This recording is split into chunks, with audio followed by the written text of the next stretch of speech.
स्वामी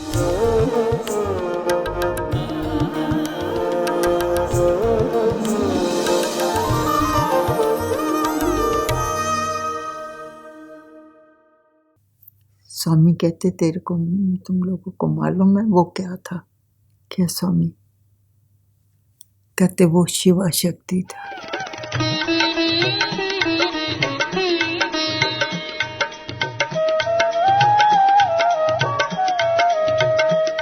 और वो बेटा जिधर खड़ा होता था ना, प्रिंसिपल और मास्टर उसके इर्द गिर्द घूमते थे। Modern school was the in Delhi highest. जब वहाँ उसने पास कर लिया तो वो कह रहे थे कि वहाँ हमने पढ़ाना है। तो उन्होंने सोचा और बोला भी, आज तक मॉडर्न स्कूल का लड़का तो कभी पढ़ाने नहीं आया। तो किसी ने पूछा आप वहाँ पढ़ाने? कहते हाँ पढ़ाने, कुछ मैं थोड़ा इतनी शिक्षा प्राप्त की है ना, तो ऋण तो मेरे ऊपर है ना, ऋण चुकाना है।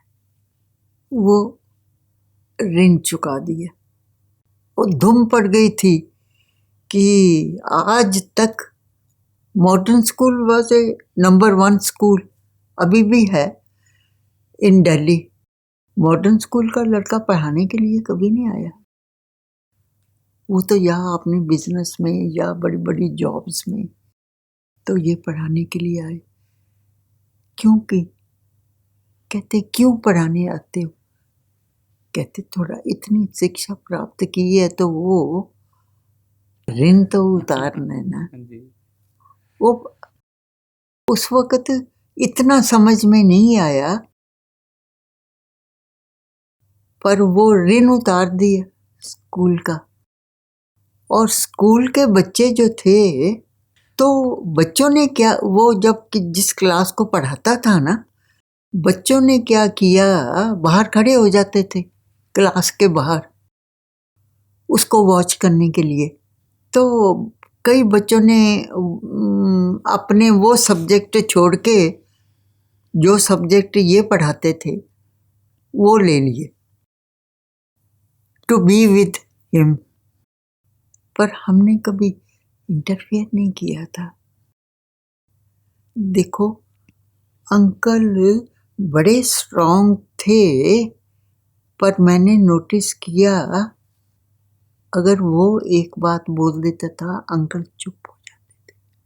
और उसके बाद अंकल वो बात करते नहीं थे। मैं और वो दोनों एक कमरे में सोते थे। कहते ना, माँ और बेटे का जो रिलेशनशिप है ना, वो धर्म का रिलेशनशिप है। और वो उसने प्रूव कर दिया। रात को दवाई दे के सर्दी में पाँव से नीचे यूं यूं यूं करके ठीक से, मैं और वो एक कमरे में।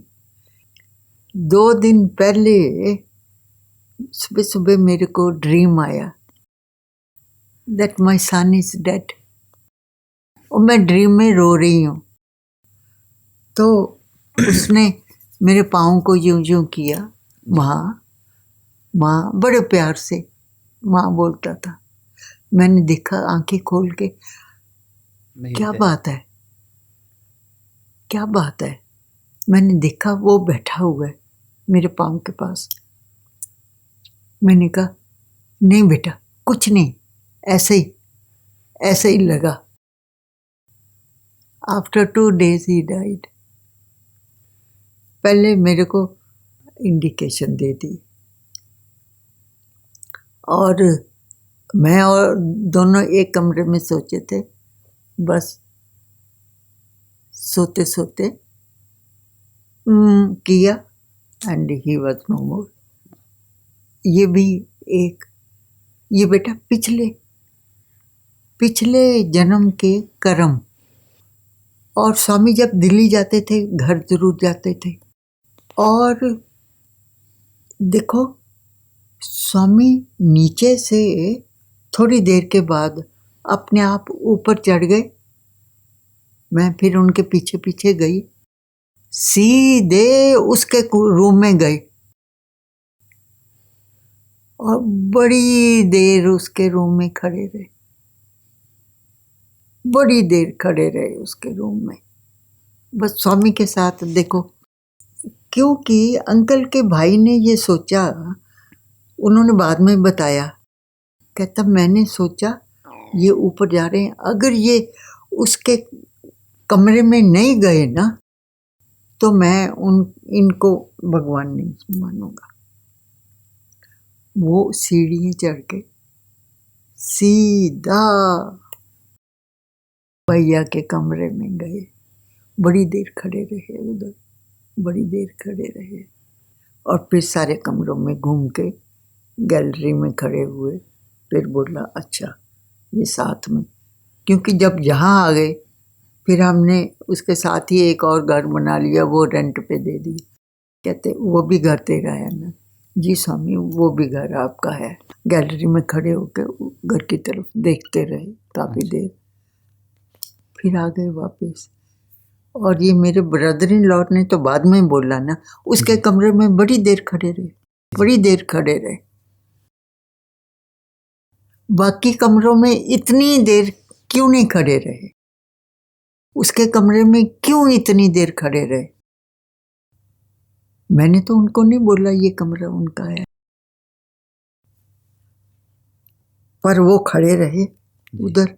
और मेरे ब्रदर इन लॉ का भी उनको भी बता दिया कि हाँ मैं भगवान हूँ। बेटा वो गए, बेटा एक सेकंड में, अब है अब नहीं है। उनकी अस्थियां मैं ले ली, अस्थियां ले ली, लेके हम मेरे कंधे पे बैग में थी। कस्टम में किसी ने पूछा नहीं कि ये बैग में क्या है, कस्टम छोड़ता है किसी को? कस्टम ने पूछा ही नहीं कि बैग में क्या है। ना दिल्ली पूछा किसी ने, ना बेंगलोर में पूछा किसी ने। और स्वामी गए हुए थे ऊटी के कोडिकनाल, और स्वामी वहाँ से बेंगलोर आ गए। वहाँ टेलीफोन कर दिया ना सत्यजीत को कि हम आ रहे। स्वामी वहाँ से बेंगलोर आ गए। वो मैंने स्वामी के चरणों में रख दी अस्थियाँ उसकी। आज तक अस्थि गई स्वामी के चरणों में किसी की नहीं गई ना? नहीं। ये तो मेरे को दूसरों ने बोला कि आज तक किसी की गई नहीं है और किसी की जाने वाली भी नहीं है। तो स्वामी के चरणों में उसकी अस्थियाँ रख दी। फिर स्वामी ने कुटुम्बराव जी को लेटर लिखी कि सारा तरीके से इनका कर देना। फिर हम लोगों को बोला उधर जाओ, ये वहाँ चित्रावती में परवाह कर देना अस्थियों का। और फिर स्वामी ने बोला, स्वामी कहते तेरे को तुम लोगों को मालूम है वो क्या था? आगे से जवाब देने का तो कोई मतलब नहीं होता ना। क्या स्वामी? कहते वो शिवा शक्ति था। समय खत्म हो गया। और वो डांट के बोला, प्यार से नहीं। और मैं अस्थियां लेके आई थी। कोई दूसरा आदमी होता तो वो बोलता है इस मौके पे इसको डांटना नहीं है। डांट के बोला, तुझे मालूम है वो शिवा शक्ति था। मैं चुप। उनकी डांट में भी ना बेटा शक्ति, उन्होंने मेरे अंदर थोड़ी शक्ति भर दी। लाइफलेस हो जाता है ना। और मेरे को वो पूजता था। और देखो, जब वो ध्यान में बैठता था ना मंदिर में, जब बाहर आता था तो मेरे को ऐसे लगता था कि जैसे ये कोई फकीर है, ये संसार का प्राणी नहीं है। जैसे कोई फकीर है तो ये कहीं बाहर ऐसे जंगलों में तपस्या करके आ रहा है, ऐसी फीलिंग आती थी। हाँ, पर मैं बोलती नहीं थी उसको, किसी को नहीं बोलती थी कि मेरे को ऐसा लगता है, क्योंकि इस चीज को कोई, इसको थोड़ी कोई समझेगा।